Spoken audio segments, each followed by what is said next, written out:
Hello, and welcome to today's session. This session focuses on learning outcome 3 LO3. Be able to build and train neural networks. Are you ready to dive into the world of neural networks?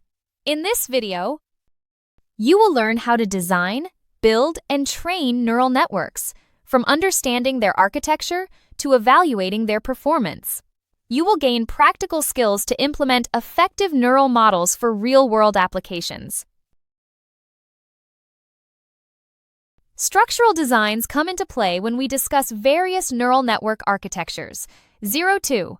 Fully connected layers are general purpose, but computationally expensive. 03. Convolutional layers excel with spatial data, reducing complexity and enhancing generalization. 04. Transformers handle sequences in NLP, offering powerful but resource-intensive solutions. 05. Graph neural networks extend convolutional concepts to graph data, useful in diverse applications. Building neural networks involves choosing an architecture and defining layers. Popular libraries like PyTorch and TensorFlow are essential tools. Programming a simple network begins with data preparation and model definition. Selecting loss functions and optimizers is crucial for effective training. Debugging ensures the network operates as intended. Training involves feeding data through the network and updating parameters. Datasets like MNIST and ImageNet are commonly used for training. Overfitting and underfitting are key challenges during this process. Strategies such as dropout and early stopping help improve model performance. Testing on separate data ensures generalization. Evaluating neural networks focuses on the training-test gap. A small gap indicates good generalization, while a large gap suggests overfitting. Modifying architecture can manage this gap effectively. Training strategies like learning rate adjustments can also help. Continuous evaluation ensures the model remains reliable. Fully connected layers connect every neuron across layers. They are flexible, but inefficient for high-dimensional inputs. Often combined with other layers, they serve in simple networks and classification tasks. Dense layers do not exploit data structure, increasing computational demands. They are foundational, but limited in large models. Convolutional layers process spatial and temporal data. They use shared filters to detect patterns, enhancing efficiency. Widely used in image and video analysis, they reduce complexity. CNNs leverage these layers for tasks like medical imaging. They improve generalization by focusing on local data correlations.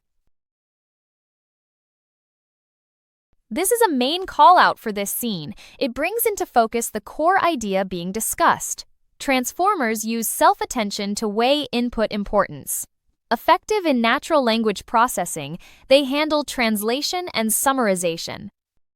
They scale well but require significant resources for long sequences. Transformers capture long-range dependencies in data. Their computational intensity is a trade-off for powerful sequence modeling. Graph neural networks extend convolutional ideas to graphs. They operate on nodes and edges, aggregating local information.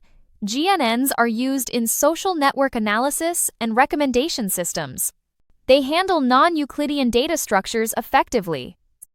Implementation and scaling can be complex but rewarding. ResNet introduces shortcuts to address gradient issues. It enables training of very deep networks, often used in vision tasks. UNet is effective in image segmentation with its encoder-decoder design. It captures both global context and detail, ideal for medical imaging. These architectures enhance stability and task performance. Architectures vary in computational power and complexity. Dense layers are flexible but inefficient at scale. Convolutional layers improve efficiency by exploiting data structure. Transformers offer powerful modeling but demand resources. Specialized architectures like ResNet and UNet enhance stability and performance. PyTorch allows model building through Python classes. Layers are defined as objects and called in a forward method. Training involves manual loops and explicit loss computation. Debugging is straightforward with eager execution. It's ideal for research and custom training loops. TensorFlow with Keras offers high-level APIs for model definition. Layers are defined and compiled with loss functions and optimizers. Training is streamlined with model fit, including built-in logging. Debugging is approachable, though less direct in graph mode. It's suited for fast prototyping and production workflows. A simple network begins with data preparation and model definition. Dense layers with activation functions form the core. Output layer shape depends on the task, like regression or classification. Training updates parameters via backpropagation and optimizers. Monitoring loss and accuracy helps identify overfitting. Programming dense networks involves predictable issues. Shape mismatches are common, requiring shape checks. Incorrect loss and activation pairings must be corrected. Learning rate problems can cause unstable training. Debugging involves monitoring tensor shapes and adjusting parameters. Datasets like MNIST and CIFAR10 are benchmarks for neural networks. MNIST is ideal for learning basics with its clean, simple data. CIFAR10 challenges models with diverse, small color images. ImageNet requires deep models for its complexity. These datasets support varied experimentation levels. Training involves splitting data into training and test sets. During training, models process batches, compute loss, and update parameters. Test sets evaluate performance post-training to ensure generalization. Comparing training and test results reveals model reliability. A small gap indicates good generalization. Overfitting occurs when models learn data noise, reducing test performance. Underfitting results from models being too simple to capture patterns. Strategies to manage these include regularization and early stopping. Adjusting model complexity and training duration can help. Effective strategies ensure reliable model performance. Improving architecture can reduce the training test gap. Adding layers increases capacity, but risks overfitting. Simplifying models can enhance generalization if overfitting is present.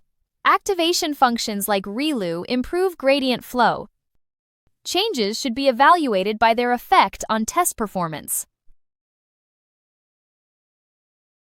Training strategies can address large training test gaps effectively.